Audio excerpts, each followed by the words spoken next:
राधे राधे दोस्तों, आज हम सुनेंगे योगिनी एकादशी की कथा। योगिनी एकादशी आषाढ़ मास के कृष्ण पक्ष की एकादशी कहलाती है।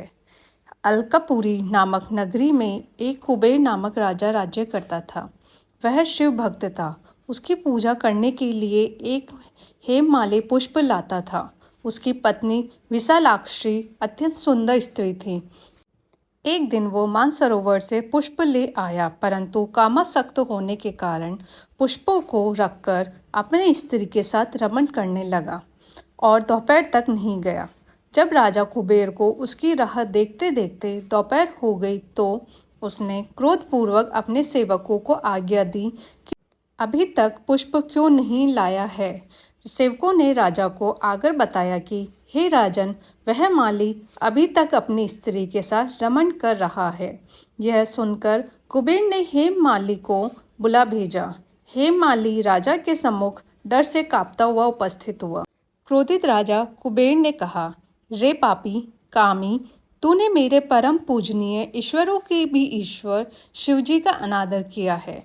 मैं तुझे श्राप देता हूँ कि तू स्त्री का वियोग भोगेगा और मृत्युलोक में जाकर कोढ़ी होगा। कुबेर के श्राप से वह उसी क्षण पृथ्वी पर गिरा और कोढ़ी हो गया। उसकी स्त्री भी उससे बिछड़ गई और मृत्युलोक में आकर उसने अनेक दुख भोगे, किंतु शिवजी की भक्ति के प्रभाव से उनकी बुद्धि मलिन नहीं हुई और पिछले जन्म की भी शुद्ध रही। अतः वह हिमालय पर्वत की ओर चलते चलते मार्कंडेय ऋषि ने उसके ऐसे हाल का कारण पूछा। इस पर उसने संपूर्ण वृतांत कह सुनाया और कहा, अब मुझे मेरे उद्धार का उपाय बताइए।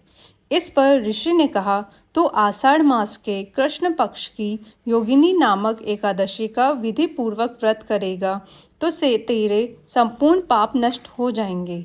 हेममाली ने मुनि के वचनों के अनुसार योगिनी एकादशी का विधि पूर्वक व्रत किया, जिसके प्रभाव से वह पुनः अपने पुराने रूप में आकर अपनी स्त्री के साथ विहार करने लगा। लाभ, इस व्रत का फल 88 सहस्त्र ब्राह्मणों को भोजन कराने के बराबर है। इसके व्रत से समस्त पाप दूर हो जाते हैं और अंत में स्वर्ग मिलता है। राधे राधे।